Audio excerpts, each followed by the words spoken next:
Today we're going to rank every single card in Clash Royale from worst to best. If you want a detailed description of why I put it there, I don't know, ask me in the comments or something. But the Berserker is the worst card in Clash Royale. She sucks. She doesn't serve any purpose. I'd rather have Stab Goblins or the Bomber or maybe any one of the other 118 cards. Next up is the Furnace. This thing with the introduction of Tower Troops no longer does reliable chip damage, and usually people just counter it anyways. It's just a waste of elixir. The Goon Giant. Thank you, Abdude, for suggesting the balance change that made this card like extremely broken. Everybody hated it, and then they nerfed it to the ground again because the idea of the card sucks. It's stupid, and it will sit here at the bottom of the list forever until they do something to it again. 116, the Goblin Hut. We've never made it this far into a ranking video without having the Barb Hut, so that's kind of cool, but the Goblin Hut is useless, and I think is worse than the Barb Hut, actually, because why would I not just use normal Spear Goblins and like a cannon?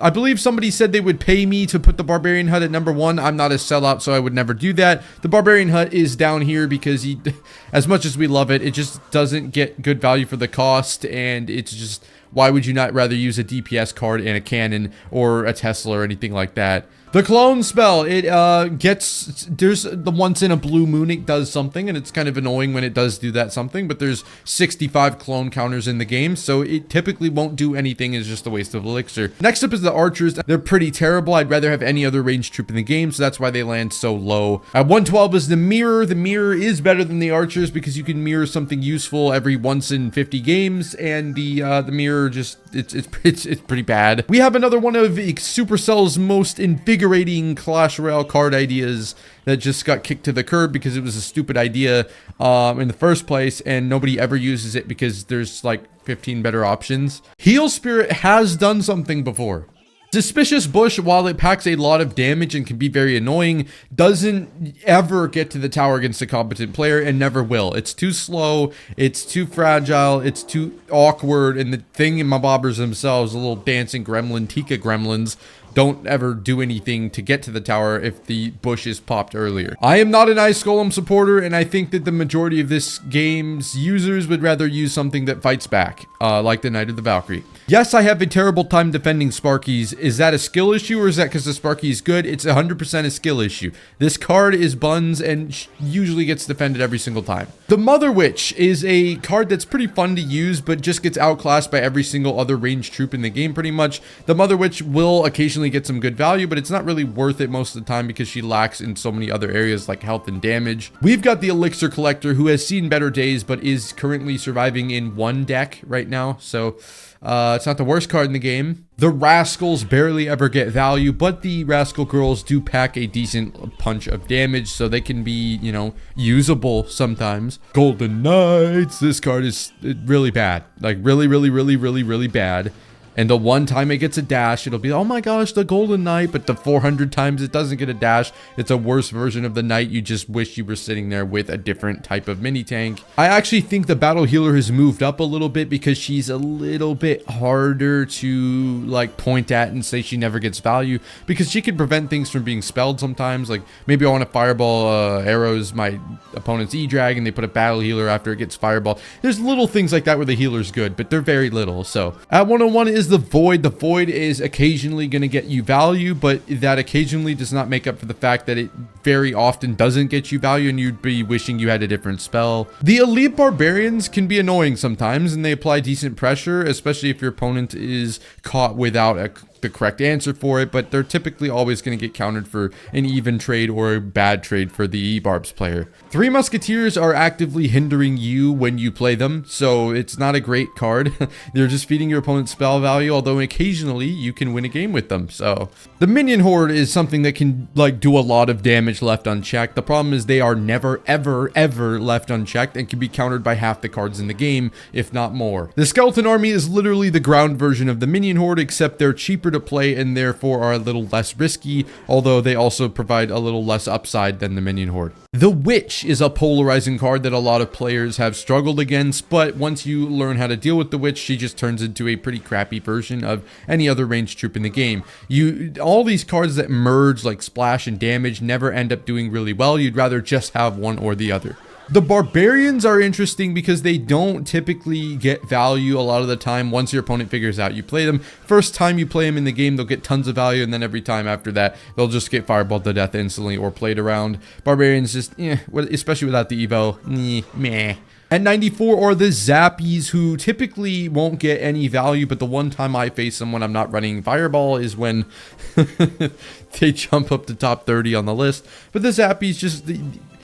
all these cards down here, they just never get good, consistent value ever, and that's why they'll remain worse. Even in, the Zappies at their worst just do absolutely nothing. So this might be a hot take, but I have the Wall Breakers really low because they don't really...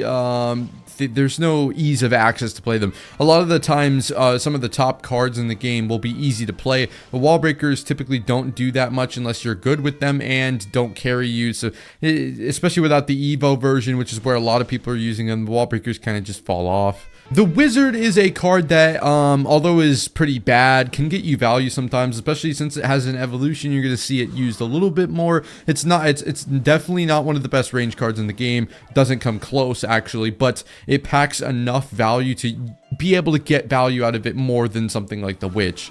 The Bomb Tower is interesting. It doesn't serve that kind of role that you really need as a building. You want damage or you want health, and this doesn't provide either one of them that well. The Bomb Tower kind of just, for 4 elixir, the health it provides, not really worth it. It's probably one of the worst buildings in the game. The Goblin Machine stats are inflated due to it being in one of the stupidest E-Golem decks in the game that is just defeating people on top ladder.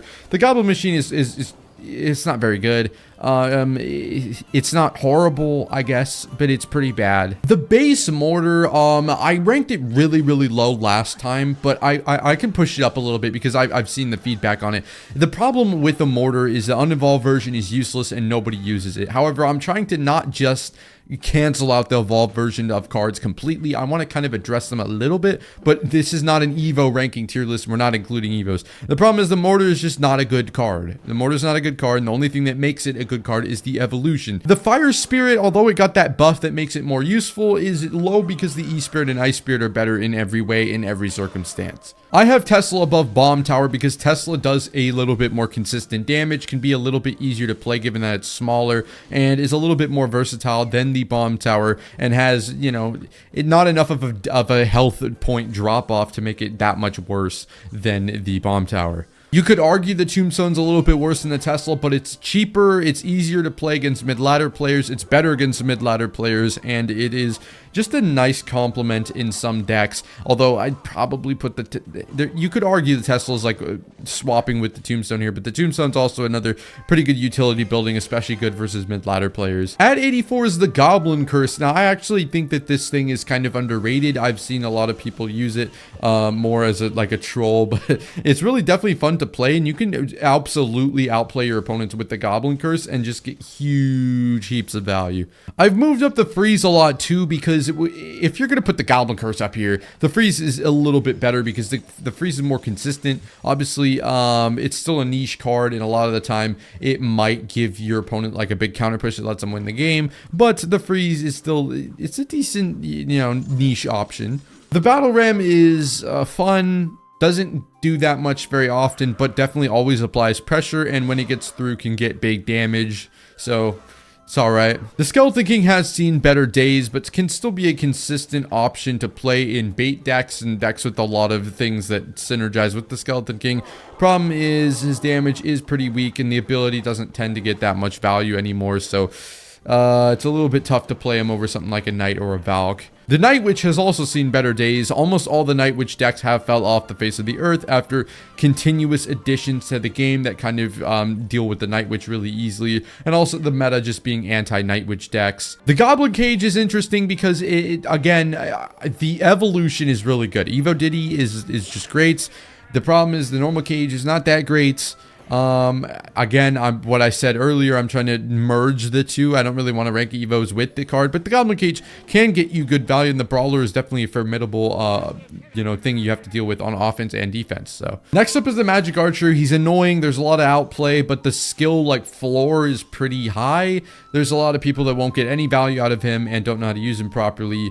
So, he's typically not going to be your best range card option. The bats are good, but the Evo bats make them so much much better. That the normal bats are just kind of one of the, you know, bottom of the barrel. They're not the bottom of the barrel, but they're towards the, you know, bottom of the mid. They're not very good. The Electro Dragon without its Evo is pretty weak, but I mean, again, I can't just put it at the bottom because people only use it for the Evo version, which is true, but the normal E-Drag just isn't that good, and merging it with its Evo doesn't bring it all the way up to the top or anything like that. E-Dragon is just okay. At 75 is the Giant Skeleton. The Giant Skeleton consistently gets, it's always a threat. It's just the threat never actually amounts to anything except in very rare circumstances, but he is always a threat, so there's that. Next up is the Little Prince. The Little Prince is, he's seen better days. I've said that like 4 times. The Little Prince fell off a lot, but the Little Prince for only 3 elixir, if you don't over spam his ability, is gonna consistently get like good trades. For being 3 elixir, it's like 3 elixir.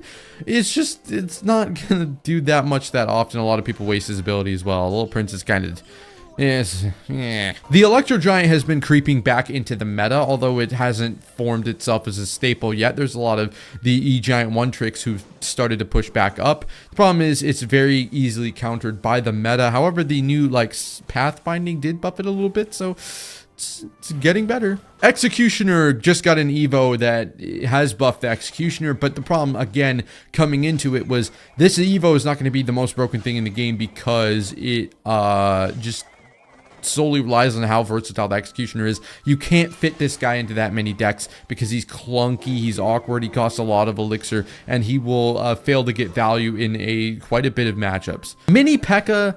Everybody loves a Mini P.E.K.K.A. unless you're facing him. Then nobody likes Mini P.E.K.K.A. But he consistently gets you damage. The problem being that sometimes he's really easily distracted. So Inferno Tower is a good, solid building that will get you value often and shreds tanks.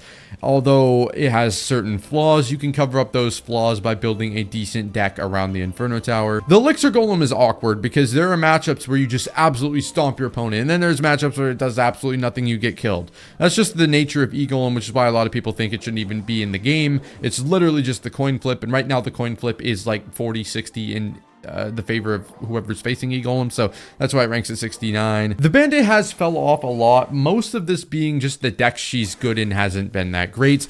I could argue the Bandit goes up a little bit because she is used in some of the most popular decks in the game, but the Bandit's not that impact card that changes the matchups. She's just kind of alright. The Goblin Giant, it's a pretty mid beatdown win condition. The Goblin Giant has consistently gotten a little bit better ever since it got absolutely killed, and it went from the best like thing in the game to like killed to climbing back up. So it's a little bit in the same spot as the E-Giant, except a little bit better because the E-Giant is more like a self-sufficient. The Goblin Giant is just something you put in front of a prince. Skelly Barrel is pretty underrated, but at the same time, it's not that insane, absolutely crazy broken card. It's pretty underrated. It will consistently get a good pressure on your opponent's tower and occasionally do something pretty great. The P.E.K.K.A. has seen better days. I keep saying that. The P.E.K.K.A., it's not as bad as people say, like post nerf. It was, oh my god, it's the worst card I've ever seen in the game. That was mostly just P.E.K.K.A. players overreacting, but P.E.K.K.A. is definitely suffering from the nerfs it got. Dark Prince is one of the most balanced cards in the game. It's pretty mid. It's not really flashy. It'll always get you value, but it will never do something like super cool because of its charge duration being too long. But this is, you know, it's just a good, I don't want to say good, it's the epitome of mid. Musketeer is that range card that will, again, never get you really good offensive value, but always be a defensive staple that consistently gets you defensive value. So you're never gonna have to worry about it not getting defensive value. The problem is it falls off because it doesn't do anything on offense. The Goblin Drill is decently strong. I think the Goblin Drill has seen better days, but it's not bad. It's not bad at all. The Goblin Drill is a solid win condition that you can definitely get wins with, and is just not really that overpowered in the meta right now. Everybody hates the Firecracker, but the fact that she dies to arrows means she's way less oppressive than she would be if she didn't. Always gets good value, always dies to arrows, so not that big of a problem. Ram Rider has fell off a bit. Ram Rider used to be one of the most oppressive things in the game, got nerfed a couple times, and is now just a decent option to put in bridge spam decks. Baby Dragon was once one of the best support cards in the game, and even though it got that splash buff a little while back, is just not all that because it hits like a wet paper towel. The Expo is one of the most dangerous weapons in the hands of its one tricks. The problem is almost everybody else can't do anything with this card because it requires a ton of time and dedication put into the deck to see any value with it. The Mega Knight comes in at 57 because it's pretty easy to deal with. Again, we're not talking about the Evo versions. It's pretty easy to deal with. It is also pretty easy to use, and if you get caught unaware, you're just going to get stomped by it. The Flying Machine gets value a lot of the time because it's really annoying to deal with. If you don't have the right option to deal with this card, it is a nuisance, but a lot of people do have options for this card to wrap it up pretty easily, in which case it doesn't usually get value. The Royal Ghost used to be a top 30 card in the game. The Royal Ghost is just kind of a little bit worse than it was, especially with the Monk now taking over its place in Royal Giant decks. Princess is a pretty decent card. She got that little rework that makes her a little bit worse, I think, but the Princess, it's a good win condition sometimes, and other times it's just like, why is this thing in my deck? The Graveyard, you guessed it, has seen better days. The problem is Graveyard will never really fall out of the meta entirely, and is probably definitely suffering from the fact that everybody and their mother has guards or Goblin Gang in their deck right now. Bowling is fun, unless you're facing it. The Bowler is a pretty decent card. The problem is a lot of the time you're not going to be able to fit a Bowler in your deck, and versatility definitely affects how high a card is on the tier list. Dark Album is pretty strong, pretty annoying, and also pretty easy to kill, and pretty versatile as well, so he's going to rank higher up on the list than a lot of other ranged cards. The Goblin Barrel, not the most strongest thing in the world. Thinking about the evolution a little bit, it makes this card better, because without the Evo, the card would be really bad, but Bait at the same time is something that beats a lot of the current meta right now, but is struggling a little bit in mid-ladder. Stab Goblins are alright. They don't come close to being on the level of the guards in the game, but they're pretty good. The Electro Wizard got a lot better after his recent buff. Isn't quite on par with some of the other ranged troops, but is going to be able to get you more damage consistently now, and deals with spirits and stuff in one hit, which makes him a lot more viable. Spear Goblins are a staple in any type of arrows bait deck where you're going to see a lot of Gob Gang and spears and stuff like that. As a card, obviously they're not the strongest, but they provide such a annoying role in those bait decks that they rank pretty high on the list. The Mighty Miner has been getting better and better lately, and the Mighty Miner continues to climb the ranks as he is a bit more oppressive and a bit better in a few decks. I think he's pretty balanced though. He's easy enough to counter, but if you mess up, he's definitely going to punish you. I don't see the vision. I'm not a big Snowball supporter. I'm really not. I think the Giant Snowball is a decent spell. It's obviously better than a lot of cards in the game, but you're oftentimes better off using a Rage or a Zap or a Log. Hunter is getting better and better, especially after that nerf or buff that made him not die to Fireball Zap, which makes him better versus Lava, which makes him a better option to play in a lot of decks, including RG, and his evolution just made him a lot better as well. At 43 is the Golem, just because of how easy Golem is to play. Obviously, it's definitely not one of the most successful top ladder decks, but it's very easy to play and beat a lot of people with. At 42 is the standard Valkyrie. She's a good tank, a great option, and very versatile. But without her Evo, she's definitely lacking a little bit, but will provide you with a lot of what you need from that support troop mini tank role. Cannon card was a top 10 a few months ago, and is no longer that oppressive card in the meta. However, every time you face a cannon card, you're going to have to be aware of it, and it consistently gets a lot of value. A lot of people sleep on the Royal Delivery. Might be the most underrated card in the game. The Royal Delivery is just it's always going to be a consistent defensive spell.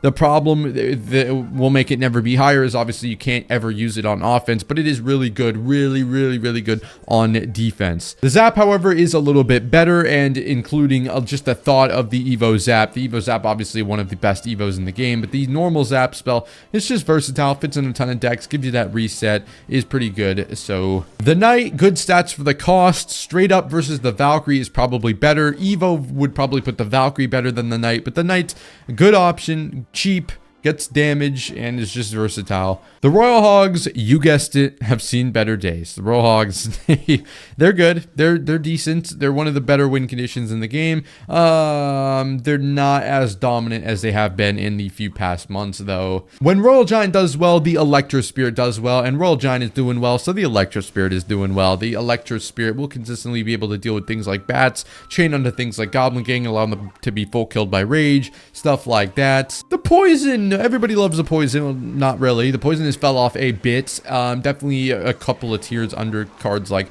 Fireball Arrows, Log, NATO. It's just the time for the poison has dropped. It's a lightning meta right now. Poison doesn't really have a ton of a place.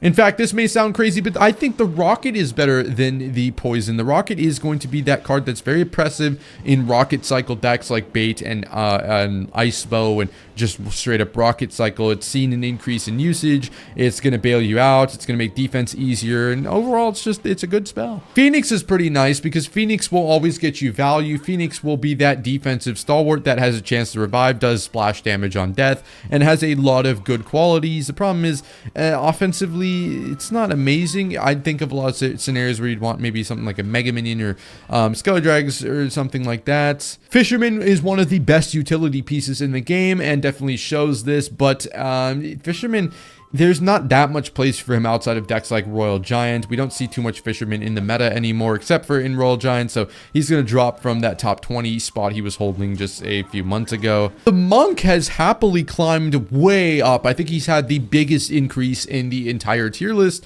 If we look at last one to this one, the Monk has just... He's always been that card that's just waiting for the right opportunity to get value, and right now in the current Royal Giant meta, he is carrying the deck and making it a lot easier to get value out of your Royal Giant. Earthquake is pretty fun and is going to eliminate buildings, which allow your hog to get through, and it's a pretty big staple in those two decks, so it's always going to be ranked high if those two decks are ranked high. The Bomber is versatile, he's cheap, and he fits in a lot of decks, which is what versatile means, but I'm just yapping and it's really late. So the Bomber is a very good card because he's going to be able to always exceed his elixir cost worth of value, and he's going to do that in cycle decks, beatdown decks, control decks, you name it. Royal Giant is great. He's doing good in the meta. He's had a couple better metas, but the Royal Giant has been getting better. The Royal Giant has seen better matchups. He's seen more outplayability. He's adapting to the meta. So the Royal Giant is a pretty good win condition. Lava Hound has definitely fell off a little bit, but is still maintaining that strong sense of matchup over a few of the decks in the meta right now. As long as Lava has a good matchup against at least one or two decks in the meta, it will always be a top 30 card. Skeleton Dragons are very strong, one of the best support troops in the game, and they're fireball baiting, and they do a ton of damage, so they're always going to be ranked fairly high unless, I don't know, they get nerfed to the ground or maybe die to arrow zap again. The recruits are oppressive. They are no skill. They are very easy to play, and man, oh man, are they polarizing, especially with the evolved version. But even the normal royal recruits, they are just so easy to play and stampede so many matchups. The Barbarian Barrel it's really weird because there's so many people that use the Barbarian Barrel, and it's basically a log, but it's a little bit worse, and it provides you that extra troop. So there's actually, I think, a lot of underrated aspects about the Barbarian Barrel that rank it so high. Obviously, the 1 elixir skeletons got to be up here. They are a staple in any cycle deck, and they're very strong in certain circumstances. I mean, again, they are 1 elixir skeletons, but they are a staple to so many decks. Even though the Lumberjack evolution is receiving the nerf, it doesn't make the Lumberjack any worse of a card. He will definitely drop out of that top 10 spot he was in when he was dominating the meta, but the Lumberjack will still be a viable option in several decks because of how good having that extra card after death is. The Giant is extremely strong, and I don't think the balance changes they did to try and nerf this deck are going to do all that much. Giant is extremely strong just as that meat shield to protect your prince and other valuable troops. I believe this is the highest the Mega Minion has ever been, or one of the highest spots, because the Mega Minion has been a super underrated card. It's kind of been in that Giant deck that's been going around, and the Mega Minion for a cheap elixir cost is going to provide you decent value on defense and on offense as well. However, the Inferno Dragon is probably better because it's a bigger bailout, and it will get more offensive value most of the time. The Inferno Dragon is something you always have to keep an eye on and is beginner friendly as well. The Balloon has been strong for a while. The Balloon is something that is pretty impressive to go up against, but also if you have the right deck, you'll never have a problem with the Balloon. The problem is a lot of people don't like to run that many air cards, so they'll struggle to deal with Balloon decks. Miner is extremely strong and versatile, but he's kind of a secondary card right now. He's not being the main focus of these winning decks. He's just a piece of the puzzle that's helping a ton of decks become actually meta and viable.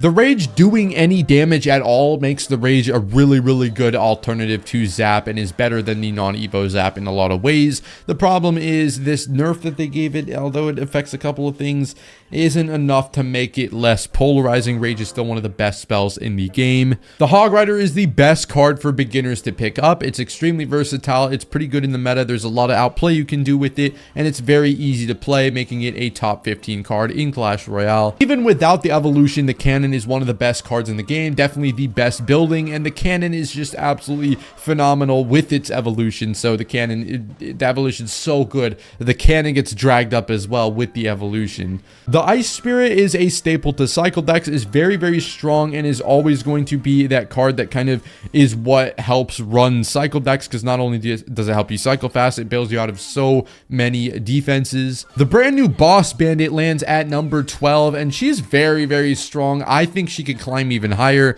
I guess drop lower, because it's still a very new card. We haven't seen that much, but what we have seen from her so far is that she is dominating. She's extremely strong. She is very hard to stop unless you have the right pair of cards. You have to have a pretty tank heavy deck with something like guards as well, but there's a lot of outplay, and I'm excited to see. I'm not really excited to see because it's going to be broken, but the pros get their hands on her. I feel like a lot of people are, I feel like a lot of people, I'm sorry, I stuttered this 3 times that I cut out. The Archer Queen is oh my god, I did it again, is a card that is very underrated by a lot of people. The Archer Queen is extremely strong, extremely versatile. You could fit her in any deck, even though some people don't because they don't, want to, or they have a better option that's more particular. You can put the Archer Queen in any range slot in the entire game, and she will perform well, and she's very easy to use as well. Stein has not dropped out of the top 10 because the Goblin Stein is pretty oppressive as it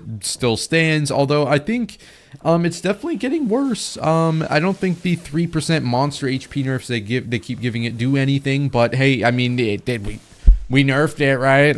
The Goblin Stein is still oppressive in a lot of decks, especially with Tornado. And speak of the devil, the Tornado, which did just get a nerf to its damage, which makes it a little bit worse, but the Tornado is just still so oppressive. Tornado is very easy to play, bails you out of so many situations, synergizes with so many cards. Definitely a top 10 card in the game. Pros are clamoring for a lightning nerf. I don't quite think that that's unreasonable. I think maybe we should probably give it another meta to see how the lightning is, but it's extremely strong because it's going to be able to get very good value against buildings and tower damage at the same time, and it's never going to be a bad elixir trade, and it's very strong, so a lot of people have suggested to nerf its damage to the tower, but then again, it is 6 elixir.